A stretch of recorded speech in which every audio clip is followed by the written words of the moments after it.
ഇപ്പോൾ ലഭിക്കുന്ന ഒരു വാർത്തയിലേക്ക് NSS ജനറൽ സെക്രട്ടറിക്കെതിരെ NSS Kanayannur Karayogam. General secretary G. Sukumaran നായരുടേത് വീണ്ടും വിചാരമില്ലാത്ത ഇടപെടൽ, നിരുത്തരവാദിത്തപരമായ പ്രസ്താവന, നിലപാട് പ്രതിഷേധാർഹമെന്നും പ്രമേയം.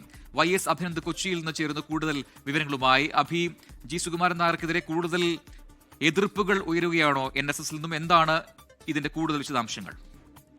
പ്രജിൻ G. സുകുമാരൻ നായർക്കെതിരെ NSSൽ നിന്ന് തന്നെ ഇപ്പോൾ എതിർപ്പ് ഉയർന്നിരിക്കുകയാണ്. ആഗോള അയ്യപ്പ സംഗമവുമായിട്ട് ബന്ധപ്പെട്ട ജനറൽ സെക്രട്ടറി G. സുകുമാരൻ നായരുടെ നിലപാട് അങ്ങേയറ്റം നിരുത്തരവാദിത്തപരമാണെന്നാണ് ഇപ്പോൾ കണയന്നൂർ NSS കരയോഗം പ്രമേയത്തിലൂടെ വ്യക്തമാക്കിയിരിക്കുന്നത്. അവസരവാദ സമീപനം എന്ന് തോന്നിപ്പിക്കുന്ന രീതിയിലുള്ള നിലപാടുകളാണ് മാധ്യമങ്ങളോടക്കം പറഞ്ഞിട്ടുള്ളത്. ഇത് അങ്ങേയറ്റം പ്രതിഷേധാർഹമാണെന്നാണ് ഇപ്പോൾ പ്രമേയത്തിലൂടെ NSS കണയന്നൂർ കരയോഗം വ്യക്തമാക്കിയത്. ഇതിനകത്ത് ഇടതുപക്ഷ സമീപനമടക്കം ഉണ്ട് എന്ന് ചൂണ്ടിക്കാട്ടുന്നുണ്ട്. ഇതിനകത്ത് എന്തായാലും ഈ പ്രതിഷേധം നേരിട്ട് തന്നെ ചങ്ങനാശ്ശേരിയിൽ എത്തിക്കുമെന്നും NSS കരയോഗത്തിന്റെ സെക്രട്ടറി വ്യക്തമാക്കിയിട്ടുണ്ട്. ശരി, YS അഭിനന്ദാണ് കൊച്ചിയിൽ നിന്നും വിശദാംശങ്ങൾ നൽകിയത്. ലോകത്തെവിടെയായാലും ഏത് സമയത്തും 24 വാർത്തകളും ഓഗ്മെന്റഡ് റിയാലിറ്റി പാക്കേജുകളും എക്സ്പ്ലെയിനറുകളും വിശദമായി കാണാൻ ഞങ്ങളുടെ യൂട്യൂബ് ചാനൽ നിങ്ങൾക്ക് സബ്സ്ക്രൈബ് ചെയ്യാം.